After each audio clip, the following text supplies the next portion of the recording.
안녕하세요. 저는 남자라면 아주 지긋지긋한 직장인 여자입니다. 세상엔 좋은 남자들도 많은데 하필이면 제가 만났던 사람들은 하나같이 다 이상한 사람들이었거든요.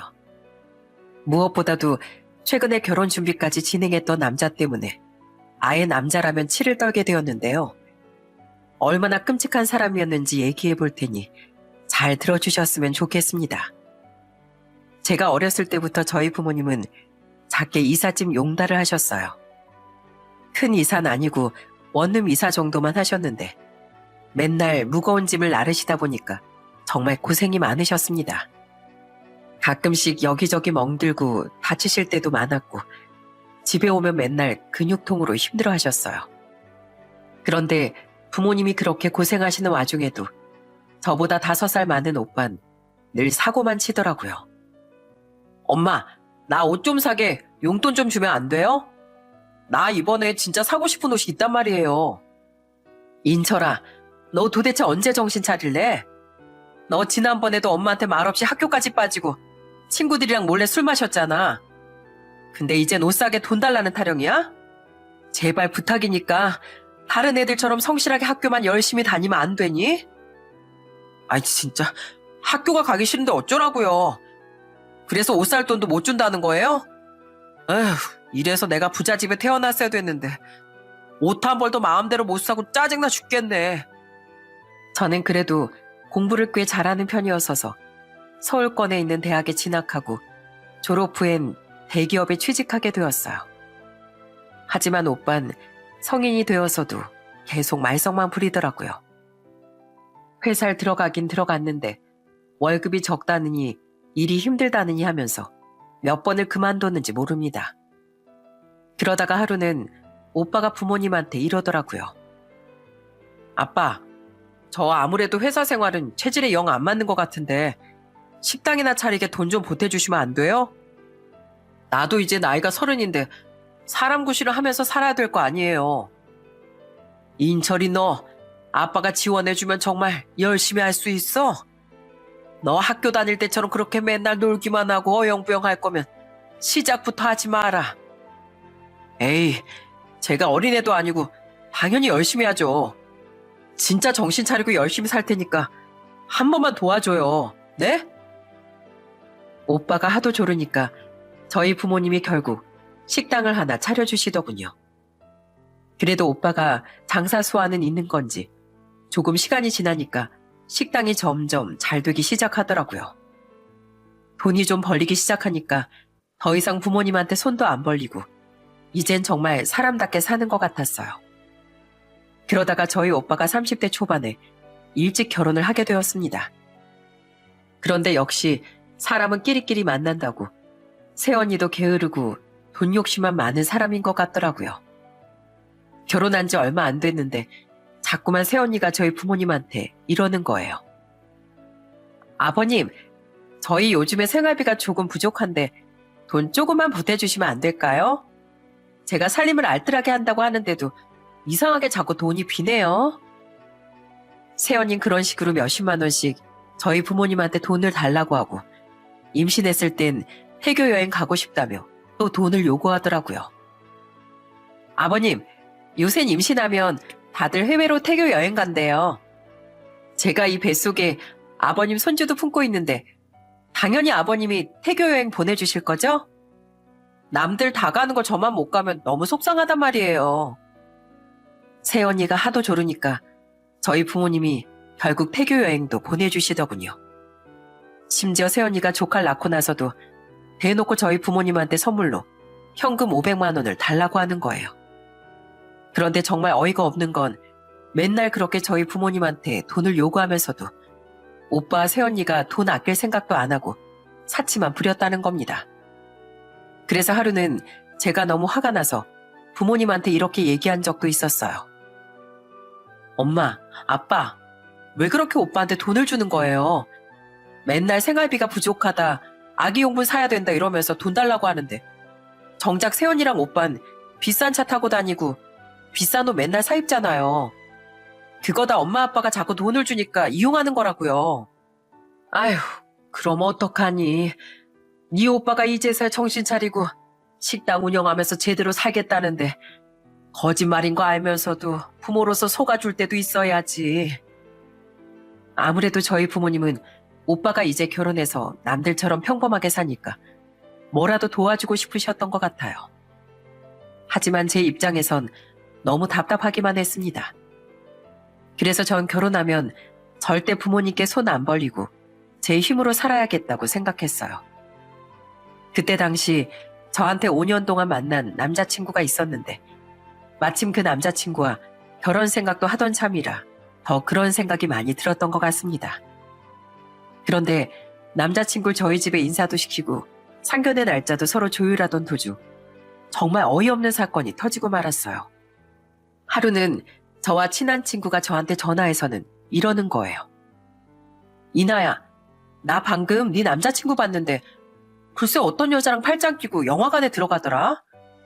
아무래도 수상한데 가봐야 되는 거 아니야? 처음엔 제 친구가 사람을 잘못 본 거겠지 했어요. 하지만 뭔가 느낌이 쎄하더라고요. 그래서 저는 영화관 앞으로 찾아가 남자친구를 계속 기다렸어요. 그런데 정말 황당하게도 진짜로 제 남자친구가 어떤 여자랑 팔짱을 끼고 하하호호 웃으며 나오는 거예요. 야, 너 지금 뭐 하는 거야? 너 설마 나 몰래 이 여자랑 만나고 있었니? 그런데 더 웃긴 건 남자친구 옆에 있던 여자가 오히려 저한테 화를 냈다는 거예요. 이봐요. 지금 제 남자친구한테 뭐 하시는 거예요? 사람 잘못 보신 것 같은데 괜히 시비 걸지 말고 그냥 갈 길 가시죠? 뭐라고요? 이 사람이 그쪽 남자친구라고요? 아, 설마 했는데 진짠가 보네. 저기요, 그쪽이 남자친구라고 얘기하는 이 사람 저랑 5년 동안 만난 데다 지금 저랑 결혼 준비까지 하고 있었거든요? 뭐라고요? 5년이나 만났다고요? 오빠, 도대체 이게 무슨 소리야? 오빠한테 나밖에 없다며. 나중에 결혼하게 되면 꼭 나랑 결혼할 거라고 했잖아. 그러자 남자친구가 안절부절 못하면서 이러더라고요. 아니 그게 아니라 지금 둘 다 오해한 거야. 오해한 거라고. 오해는 무슨? 야, 넌 5년씩이나 만난 날 이딴 식으로 배신하니? 세상에 얼마나 여자에 미쳤으면 결혼 준비하고 있는 여자친구를 떡하니 놔두고 바람을 피워? 야, 나 너 같은 거 필요 없으니까 그냥 꺼져. 네 옆에 있는 이 여자랑 지지고 볶고 살던지 마음대로 하라고. 알았어? 인화야, 가지마. 인화야. 그놈은 계속 제 이름을 불렀지만 전 바로 뒤로 돌아 그 자리를 빠져나와 버렸어요. 솔직히 말은 세게 했지만 너무나 큰 배신감에 눈물이 다 나오더라고요. 짧게 만난 것도 아니고 5년이나 만났는데 절 이런 식으로 배신할 줄은 정말 몰랐거든요. 전 그때 처음으로 남자란 인간에 대해 실망을 참 많이 했던 것 같습니다. 물론 그 뒤에도 남자를 아예 안 만난 건 아니었어요. 30대 중반까지 남자 2명을 더 만났지만 둘 다 제대로 된 사람이 아니었습니다. 한 명은 첫 번째 남자친구와 똑같이 바람기가 다분한 사람이라 저 몰래 맨날 나이트랑 클럽을 다니며 여자를 꼬시는 인간이었더라고요. 게다가 그 다음으로 만난 남자는 여자 문제는 없었지만 어느 순간부터 저한테 자꾸만 돈을 요구하기 시작했습니다. 인화야, 진짜 미안한데 나 딱 200만 원만 빌려주면 안 될까? 우리 아버지가 지금 많이 아프신데 병원비가 좀 모자라서 그래. 뭐라고? 오빠네 아버지가 어디가 얼마나 아프신데 그래. 일단 병원비 둘째 치고 나랑 병문안부터 가자. 내가 얼굴도 한번 안 찾아뵙고 돈만 드리는 것도 좀 그렇잖아. 그런데 남자친구는 제가 병문안을 간다고 하니까 그 꿈 알리면서 그냥 병원비만 달라고 하더라고요. 그래서 좀 이상하다는 생각에 저도 돈이 없다는 핑계로 병원비를 빌려주는 걸 미뤘습니다. 그런데 제가 계속 병원비를 안 빌려주니까 이번엔 저한테 이러는 거예요. 인화야, 나 병원비 친구들한테 돈 빌려서 해결하긴 했는데 지금 살고 있는 자취방 관리비 때문에 골치 아파 죽겠어. 관리비를 2달 넘게 밀렸더니 전기를 확 끊어버린다고 하잖아. 그래서 말인데 나 관리비 할 돈 좀 빌려주면 안 될까? 아니, 직장 다니는 사람이 월급 받은 걸로 뭘 하길래 맨날 돈이 없어. 혹시 나한테 뭐 숨기는 거 있는 거 아니야? 제발 사실대로 좀 얘기해봐. 그런데 이윽고 남자친구 입에서 나온 말은 정말 충격적이었어요. 알고 보니까 그놈이 노름에 빠져가지고 월급 받은 걸 다 날리고 있었다는 거예요. 참나, 그래 놓고 나한테 맨날 돈 빌려달라고 했던 거야? 설마 아버지 아프신 거랑 자취방 관리비 밀린 것까지 다 거짓말은 아니지? 아니야, 그건 진짜란 말이야.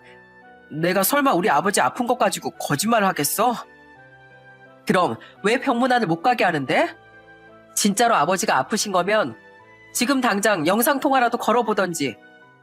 노름같이 하는 인간이 돈 얻어내려고 아버지까지 팔고 있는 건지 내가 어떻게 알아?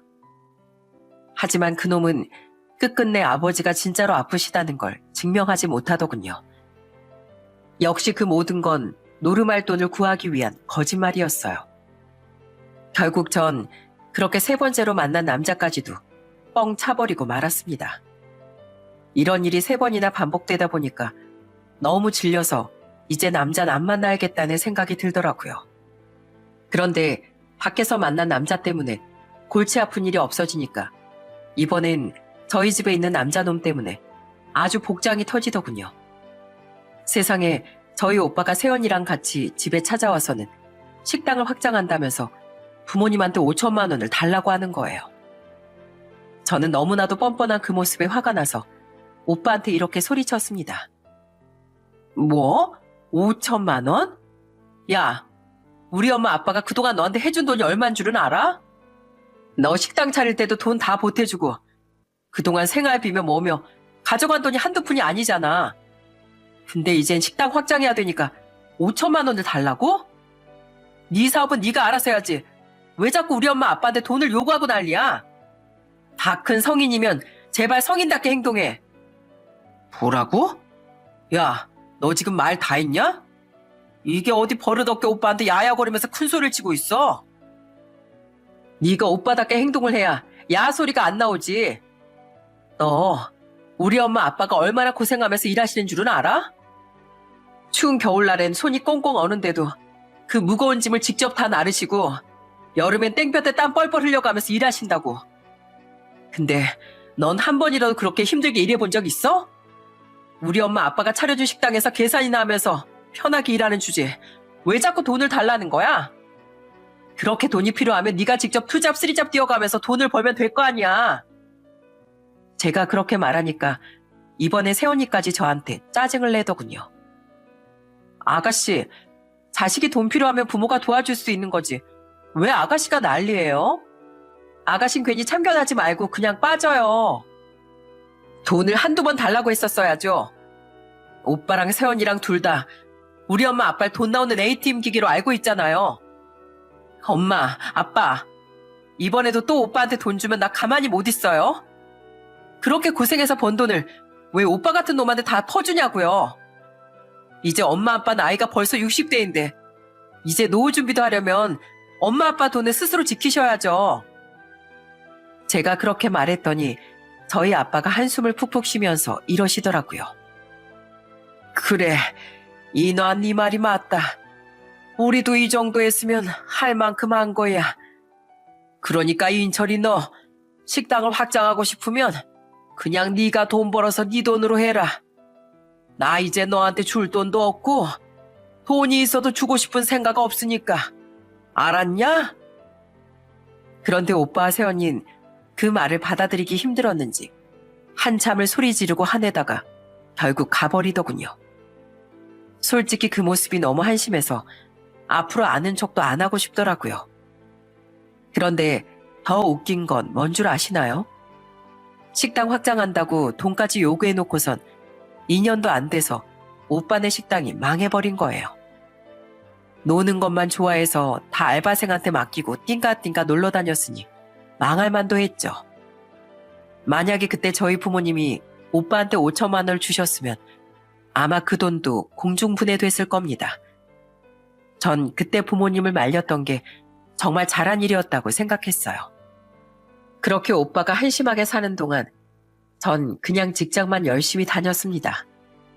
그러다 보니 어느덧 제 나이도 30대 후반이 되었더라고요. 그런데 그때쯤 저희 부모님이 절 너무 걱정하시는 거예요. 인화야, 너 그래도 40살 되기 전엔 결혼해야 되는 거 아니니?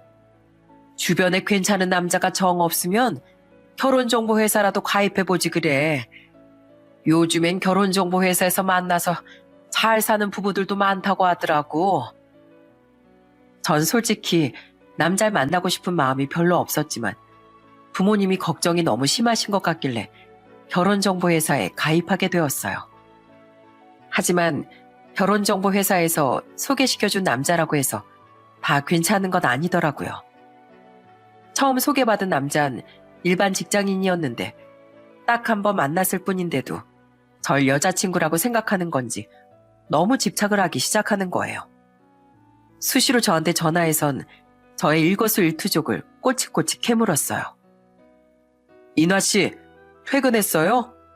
음악 소리가 들리는 거 보니까 회사는 아닌 것 같은데 누구 만나는 거예요?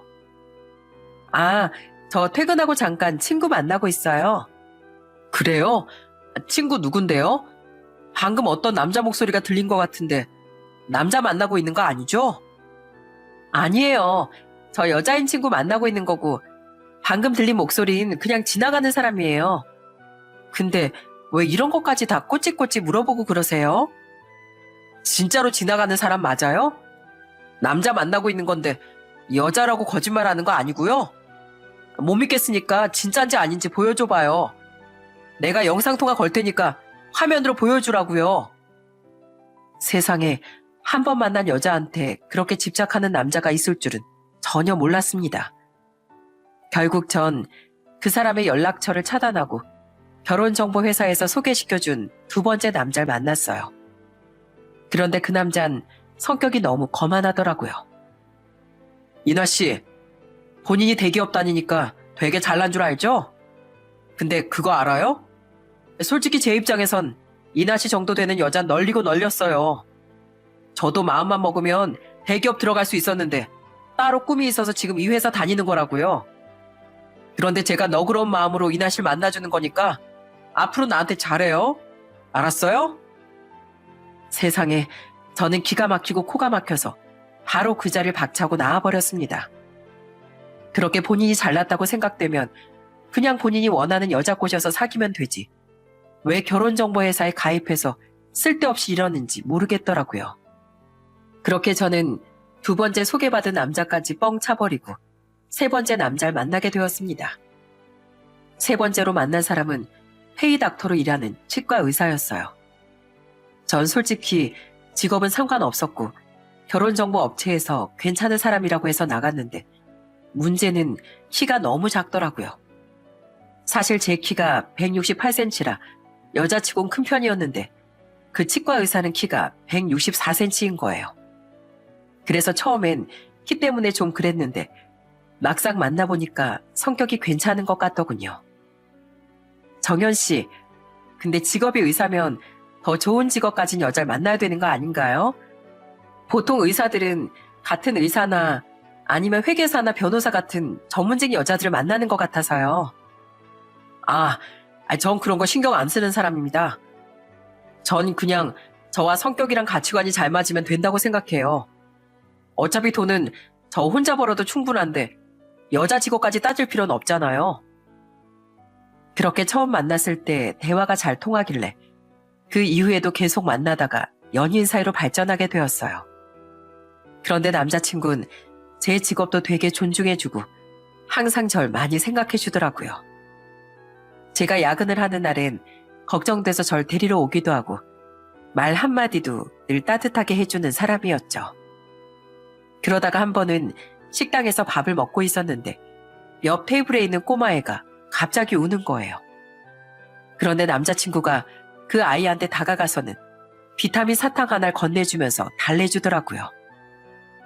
꼬마야, 아저씨가 이거 줄 테니까 울음 뚝 그치고 엄마 아빠랑 같이 밥 맛있게 먹자. 알았지? 제가 웬 비타민 사탕을 가지고 다니냐고 물어보니까 남자친구가 이러더라고요. 아, 어린애들은 치과가 무서워서 자주 오는데 그럴 때 달래려고 치과에 항상 이런 비타민 사탕을 놔두거든. 근데 사탕 하나에 울음을 뚝 그치는 애들이 너무 귀엽길래 평소에도 한 줌씩 가지고 다니다가 이렇게 우는 아이가 있으면 가끔씩 주는 거야. 저는 어린아이를 예뻐하는 남자친구의 모습이 되게 따뜻하게 느껴지더라고요. 이런 사람이라면 결혼해서 행복한 가정을 꾸릴 수 있을 거라는 생각이 들었어요. 그렇게 남자친구와 1년 정도 만나다 결혼을 약속하게 되었습니다. 예비 시댁에 처음 인사를 드리러 갔는데 아주 진수성찬을 차려주셨더라고요. 그래서 다 같이 식사를 하는데 예비 시모가 남자친구를 되게 자랑스러워 하시는 거예요. 우리 아들이 어릴 때부터 공부를 유별나게 잘했거든. 학원도 거의 안 보냈는데 머리가 똑똑해서 그런가 혼자서도 얼마나 잘했는지 몰라. 그래서 우리 동네에 딸 가진 엄마들이 우리 아들 참 많이 탐냈었지. 어머, 그래요? 하긴 똑똑하고 공부도 열심히 한 학생이었으니까 탐낼만 했겠네요. 그럼, 근데 아가씨가 우리 아들이랑 결혼한다고 하니까 내 기분이 참 이상하네. 난 솔직히 우리 아들이 의사니까 레벨에 맞게 같은 의사를 만날 줄 알았거든. 그래도 뭐 둘이 좋다는데 부모가 말릴 수가 있나. 그냥 잘 살라고 빌어줘야지 뭐. 왠지 절 마음에 안 들어 하시는 것 같은 예비 시모의 말에 조금 기분이 안 좋긴 했어요. 그래도 결혼을 반대하시는 건 아니니까 그냥 넘어가기로 했습니다. 그 후 저는 예비 시댁 식구들과 자주 왕래하면서 친하게 지냈어요. 그 중에서도 예비 시누이랑 가끔 밥도 먹으며 가깝게 지냈습니다. 그런데 한 번은 같이 술을 한잔하는데 예비 시누이가 웃으며 저한테 이러더라고요. 언니, 우리 오빠가 우리 집에서 완전 왕자님이었던 거 알아요? 오빠가 겉모습은 안 그래 보이지만 집에서 완전히 금이야 오기야 자랐거든요. 그래요? 집에서 뭘 어떻게 했길래요? 오빠가 공부를 워낙 잘하다 보니까 우리 엄마가 맨날 오빠만 챙겼어요. 맛있는 거 있으면 무조건 오빠 거였고 오빠 공부할 땐 집에서 발소리도 못 내게 했다니까요. 게다가 오빠가 어디 조금이라도 아프면 새벽에라도 병원에 업고 가고 엄마랑 아빠가 오빠 괜찮아질 때까지 얼마나 얼굴 보고 했는지 몰라요. 그리고 대학교 땐 오빠한테만 용돈 많이 주고 전 용돈도 안 줘서 아르바이트 했던 거 있죠? 솔직히 오빠가 이렇게 잘 된 것도 다 제 덕이에요. 제가 하나부터 열까지 다 양보하고 참고 살았으니까 오빠가 이렇게 치과 의사까지 될 수 있었던 거라고요. 그래도 다 지나간 일이라며 웃으며 얘기하는 예비 시누이를 보니 예비 시누이가 참 마음이 넓구나 하는 생각이 들었습니다. 그런데 예비 시누이가 얘기했던 대로 예비 시모의 아들 사랑이 너무 과했던 걸까요? 하루는 예비 시아버지가 밥 먹자고 부르시길래 제가 복숭아 한 박스를 사갔는데 예비 시모가 그걸 보더니 저한테 핀잔을 주시는 거예요. 아유, 과일을 사오려면 좀 비싼 걸 사오지. 복숭아가 뭐야.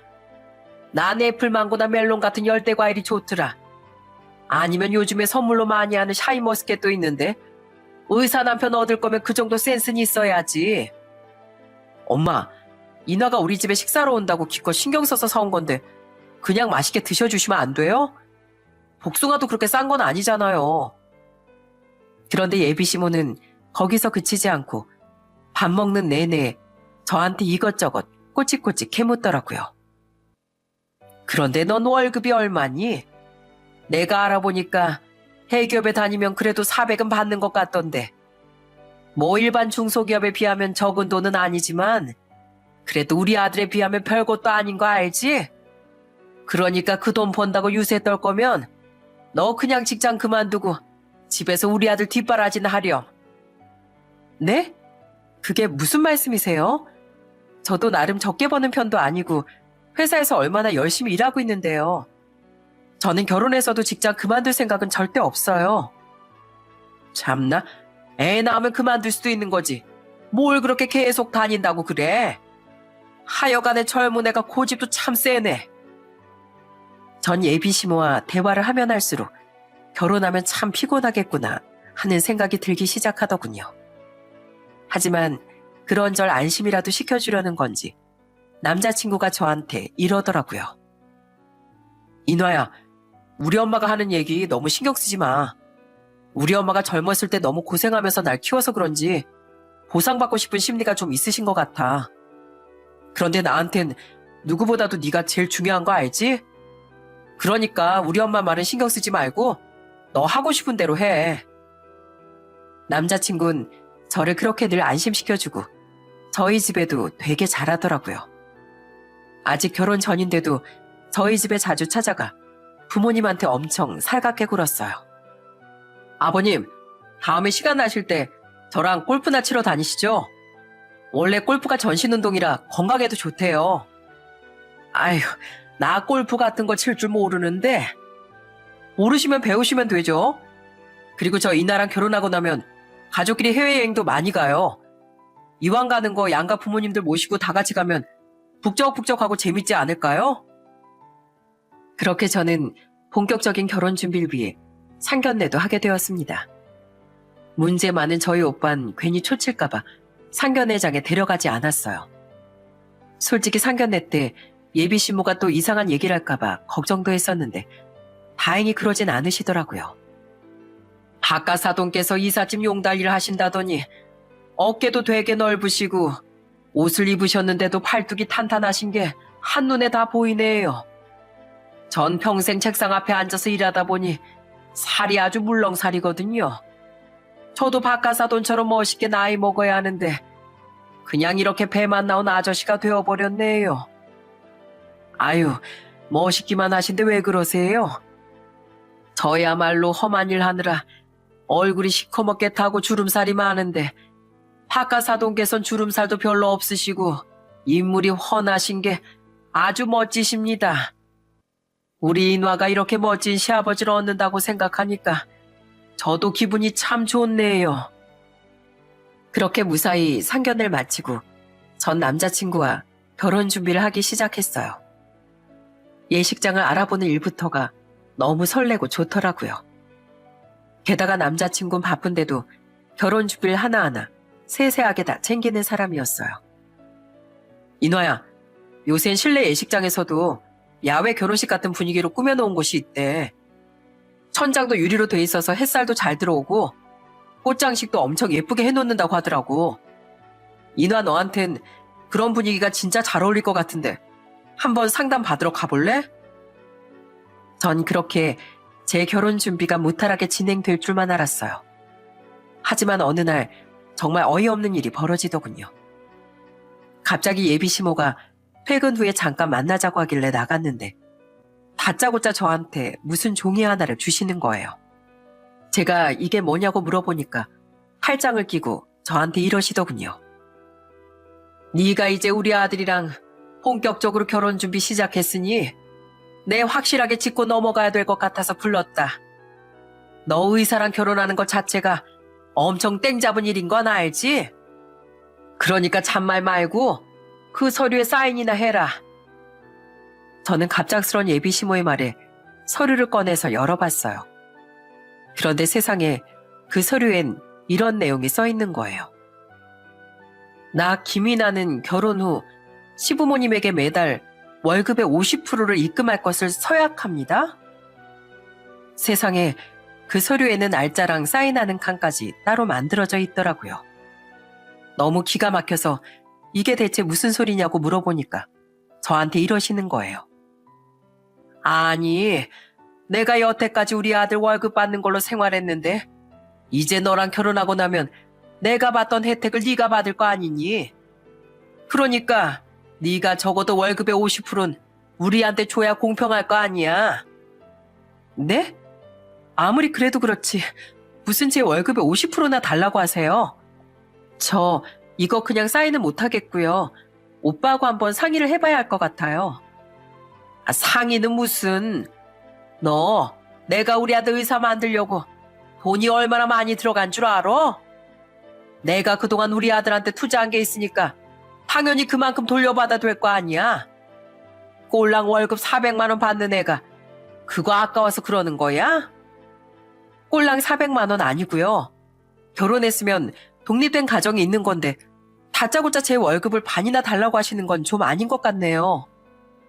참나, 너 의사 남편 얻는 게 뭐 쉬운 일인 줄 아니? 옛날엔 의사 사위 얻으려면 열쇠 3개는 해가야 된다는 말이 있었어.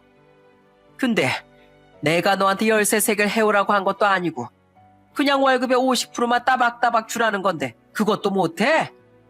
솔직히 나중에 우리 아들 개인 병원이라도 차리게 되면 너 평생 사모님 소리 들을 텐데 그 정도도 못한다고 하면 안 되지. 세상에, 예전부터 절 탐탁치 않아 하는 것 같더니 대놓고 아들 가지고 장사하려는 걸 보고 너무 기가 막히더군요. 하지만 제가 진짜 사모님 소리 듣고 싶어서 일부러 의사를 꼬신 것도 아니고 그런 예비 시모의 욕을 들어주고 싶진 않았습니다. 사모님이요? 전 그냥 제가 좋아하는 사람과 단란한 가정을 꾸리고 사는 게 꿈이지 사모님 소리는 오히려 부담스러워서 싫은데요. 사모님 소리 듣기 위해서 월급의 50%나 내야 되는 거면 전 그냥 사모님 소리 안 들을게요. 뭐라고? 참나, 웃기고 있네. 이 세상 여자들 다 사모님 되고 싶어서 의사랑 결혼하려고 난리인 거 몰라? 너도 솔직히 말해서 우리 아들이 의사니까 만나는 거 아니야? 아무리 내 아들이라지만 키도 땅딸만 하고 얼굴도 감자처럼 생긴 데다 어깨도 좁아서 남자다운 면도 없고 피부는 귤껍질처럼 울퉁불퉁한데 너 솔직히 의사 아니었으면 거들떠나 받겠니? 너도 의사 사모님 되고 싶어서 우리 아들이랑 만나는 주제에 내숭 떨지 말고 그냥 사인이나 해. 저는 그 얘기를 듣고 너무 어이가 없고 웃겨서 웃음이 다 나오더라고요. 세상에, 자기 아들에 대해서 그런 식으로 비하하는 엄만 처음 봤습니다. 아무래도 못난 자기 아들을 제가 의사라는 거 하나만 보고 만난다고 생각하는 것 같더라고요. 저는 너무 황당해서 그냥 그 서류를 가방에 집어넣고 이렇게 얘기했어요. 일단 무슨 말씀인진 잘 알겠고요. 사인할지 말진 제가 더 생각해보고 결정할 테니까 그만 돌아가세요. 지금은 더 이상 할 얘기가 없을 것 같네요. 저는 그렇게 말하고선 그 자리를 빠져나왔어요. 그리고 이게 대체 어떻게 된 일인지 따지기 위해 남자친구를 만났습니다. 그런데 더 황당한 건 항상 제 편인 줄 알았던 남자친구가 갑자기 예비 시모의 편을 들기 시작했다는 거예요. 아니, 인화 너도 알다시피 지금 우리 아버지도 은퇴하시고 엄마도 수입이 없으신데 당연히 아들인 내가 챙겨야 되는 거 아니야? 내 월급을 반 드리겠다는 것도 아니고 네 월급의 반이면 금액이 그렇게 큰 것도 아니잖아. 도대체 그게 뭐가 문제인데 그래? 뭐라고? 내가 버는 월급의 절반이면 200만 원인데 그게 작은 돈이야? 그리고 오빠가 버는 돈으로 용돈 드리는 것도 아니고 왜 내 월급의 반을 상납해야 되는 건데? 내가 무슨 돈 내고 오빠한테 시집가는 사람이야? 그건 아니지만 그래도 그 정도는 할 수 있잖아. 나 우리 엄마 돈 없어서 고생하는 거 싫단 말이야. 그리고 솔직히 말해서 너랑 나랑 레벨이 다른 건 사실인데 내가 널 좋아해서 결혼해주는 거잖아. 그럼 너도 그 정도는 배려해줄 생각해야 되는 거 아니야? 뭐라고? 우리 둘이 레벨이 다른데 나랑 결혼해주는 거라고? 뭔가 착각하나 본데 나 좋다고 먼저 따라다닌 건 너야. 난 솔직히 네가 그렇게 나한테 적극적으로 하지 않았으면 그냥 한 번 만나고 말았을걸? 아니 무슨 말을 또 그런 식으로 해. 아, 그까짓 200만 원 주는 게 그렇게 싫어?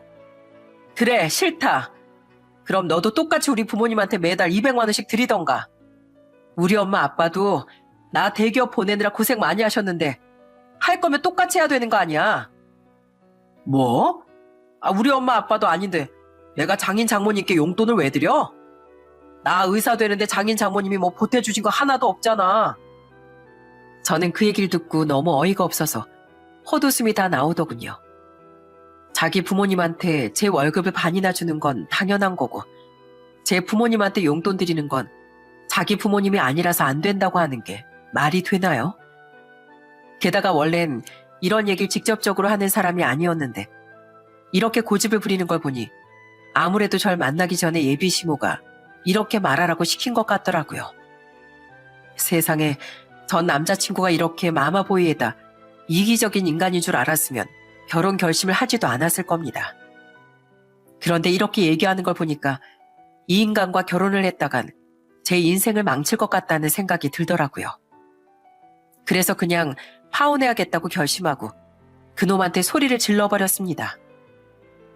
야, 이 찐따 같은 놈아. 너 이제 보니까 아주 완전 마마보이였구나.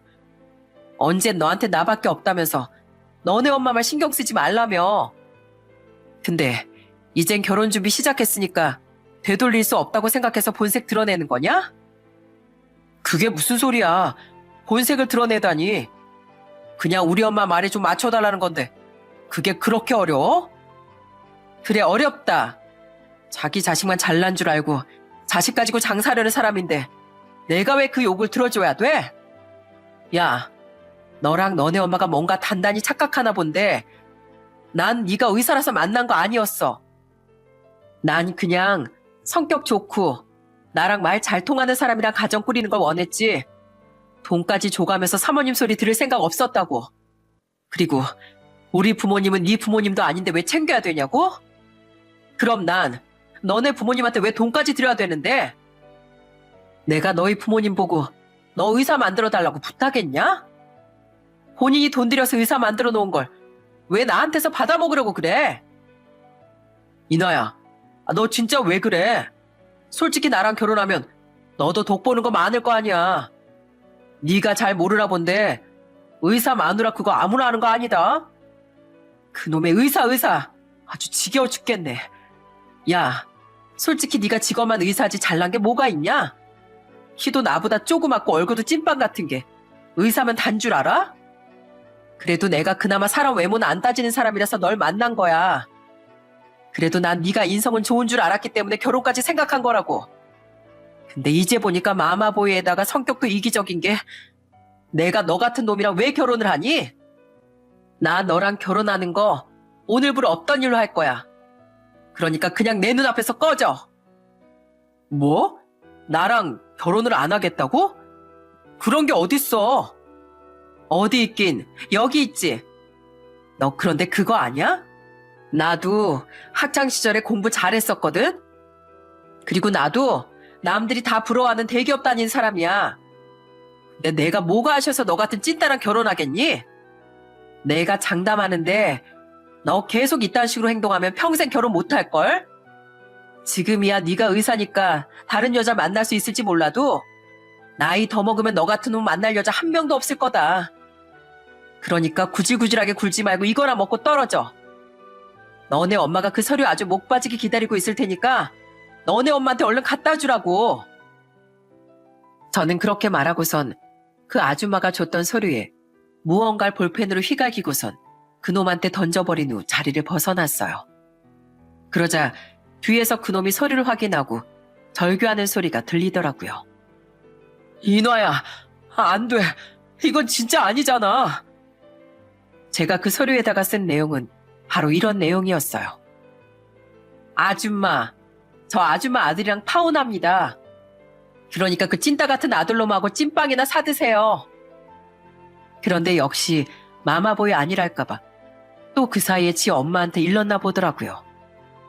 그 자리에 빠져나온 지 20분밖에 안 됐는데 그 아줌마가 저한테 전화를 해서는 쌍욕을 퍼붓기 시작하는 겁니다. 야! 우리 아들 남들이 다 우러러보는 치과 의사야. 너 같은 건 어디 가서 우리 아들 같은 사람 만나지도 못하거든. 키만 멀때같이 커가지고 자존심만 더럽게 센 게 어디서 우리 아들 차버리고 난리야. 우리 아들이 무슨 축구공인 줄 알아? 축구공은 축구할 때 쓰이면서 사람들한테 즐거움이라도 주지. 아줌마 아들은 아무짝에도 쓸모없는 사람이거든요. 아무리 직업이 치과 의사면 뭐예요? 엄마 말이면 법인 줄 아는 마마보이에다 지 잘난 맛에 살면서 결혼할 여자를 지 아래로 보는 못난 놈인데 축구공이랑 비교하면 축구공이 섭하죠. 뭐야? 이게 보자 하니까 지 수준도 모르고 못하는 말이 없네. 야, 겨우 이삿짐 용달하는 부모 밑에서 큰 주제에 어디서 큰 소리야? 아줌마, 의사 아들 가졌다고 그렇게 수준 높은 척 하려면 교양부터 좀 갖추지 그래요? 얼마나 사람이 무식하길래 자기 아들이랑 결혼한다는 여자한테 말도 안 되는 욕을 하고 또 그걸 안 받아주니까 쌍욕까지 하고 있어요? 저 지금 이거 다 녹음하고 있거든요? 한 번만 저한테 더 욕하면 저 바로 이 녹음 파일 두고 경찰서에 갈 줄 알아요? 아시겠어요? 이야, 너 진짜 미쳤어? 너 진짜 나한테 아주 뒤지게 혼나보고 싶어? 그 아줌만 제가 녹음을 한다고 했는데도 계속 욕을 짓거리더군요. 결국 저는 더 듣기도 싫어서 그냥 전화를 끊고 전화번호를 차단해버렸어요.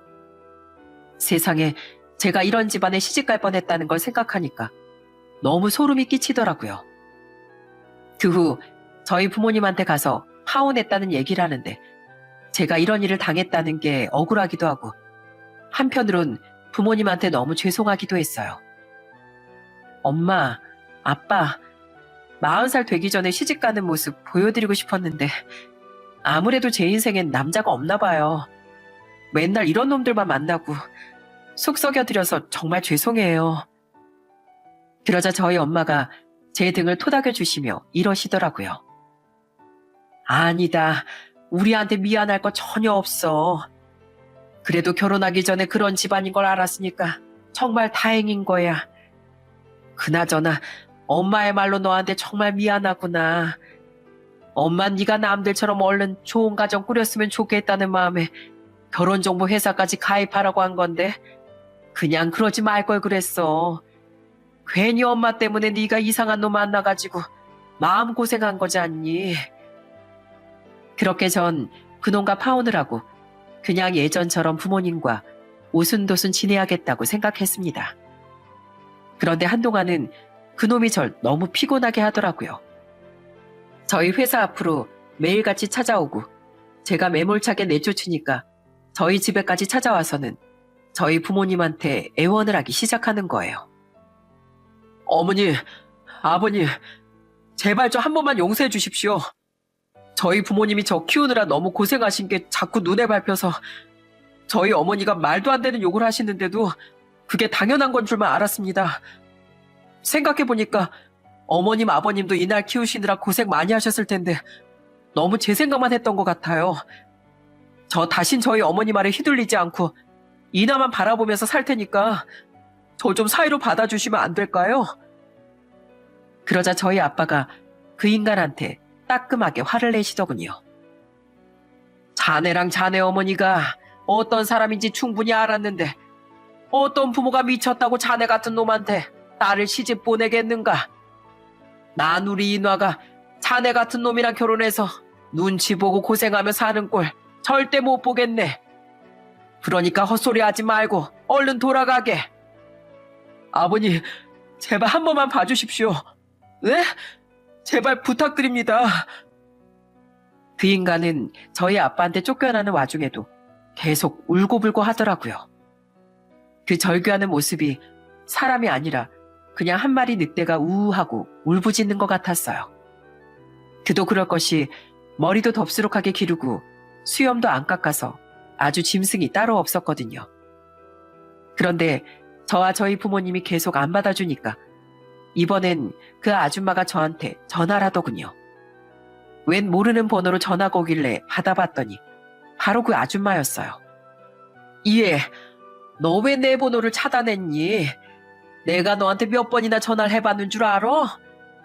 내가 너한테 그때 월급의 50%를 달라고 한 건 취소할 테니까 제발 우리 아들이랑 다시 만나줘라. 요즘에 우리 아들이 힘들다고 병원에 출근도 안 하고 맨날 술만 퍼마시는데 내가 애미로서 가슴이 찢어져 죽겠다. 너 아니면 자기 좋아해줄 여자 없다면서 이제 자기 인생 망해서 어떡하냐고 맨날 우는데 네가 그냥 딱 한 번만 우리 아들 받아주면 안 되겠니? 참나, 그 찌질한 놈이 이제 자기 좋아해줄 여자가 없다는 건 잘 아나 봐요? 그렇게 공부만 하지 말고 인성을 길렀어야지. 아줌마가 아들을 그렇게 마마보이로 키웠으니까 이렇게 된 거 아니에요? 그리고 그때 아줌마가 요구한 걸 취소하든 말든 난 이제 아무 관심도 없거든요? 그러니까 그딴 찐따 같은 아들이나 평생 끼고 사세요. 괜히 결혼시킨답시고 결혼정보 회사도 들락거리지 말고 그냥 평생 품에 꼭 안고 사시라고요. 아시겠어요? 하지만 그 이후에도 그 찌질한 놈이 계속해서 절 쫓아다니고 귀찮게 했어요. 그런데 그게 3개월이나 이어지니까 어느 순간부턴 무섭기까지 하더라고요. 그래서 결국 전 경찰한테 접근 금지 신청을 할 수밖에 없었습니다. 그렇게까지 하니까 그제서야 그놈이 저한테서 떨어져 나가더군요. 그 후 저는 평온한 마음으로 부모님과 오순도순 잘 지내고 있습니다. 주말엔 엄마 아빠 팔짱 끼고 나들이 가는 게 그렇게 좋더라고요. 엄마, 아무래도 난 엄마 아빠랑 평생 같이 살 팔자인가 봐요. 남들은 결혼하면 새로운 행복이 기다리고 있다고 하는데 난 지금이 제일 행복한 거 있죠? 그러니까 이 행복 오래가게 건강관리 잘하세요. 나 엄마 아빠랑 진짜 오래오래 같이 살고 싶단 말이에요. 아이고, 알았다, 알았어. 나 안 그래도 평일에 네 아빠랑 뒷산 한 바퀴씩 돌면서 가벼운 운동은 꾸준히 하고 있어. 그러니까 너도 일만 너무 열심히 하지 말고 밥도 잘 챙겨 먹고 해. 알았지? 저는 저희 부모님과 같이 지내는 지금 이 순간이 너무 행복해요. 이젠 저희 오빠도 부모님이 더 이상 돈을 주지 않으니 잘 안 찾아오는데 그래서 그런지 너무 평화롭고 좋습니다. 저는 지금의 행복한 시간이 오랫동안 지속됐으면 좋겠어요. 그래서 저희 부모님의 건강도 더 꼼꼼히 챙기고 저도 직장 열심히 다니며 성실하게 살려고요. 여러분, 자식을 내세워서 이득을 보려는 사람들을 보고 흔히들 자식 팔아 장사한다 라고 하죠. 저한테 월급의 50%를 요구했던 그 아줌마도 저한테 자식을 팔아서 장사를 하려고 했던 것 같아요. 아들이 의사라는 이유 하나만으로 며느리가 될 사람한테 뻔뻔하게 돈을 요구하는 사람이었으니까요. 하지만 제가 그 인간의 의사라는 직업을 보고 결혼을 결심한 게 아니었으니 저한텐 그 방법이 통하지 않았던 거죠. 물론 어떤 여자들은 정말로 의사 사모님이 되고 싶어서 그 조건을 수락하는 경우도 있을지 모르겠지만 그 인간의 마마보이 같고 찌질한 면을 본다면 아마 금방 도망가게 될 겁니다. 저는 여태까지 살면서 만났던 남자들이 전부 다 이런 놈들밖에 없어서 그런지 이젠 진짜로 남자를 안 만나고 싶다는 생각이 들어요.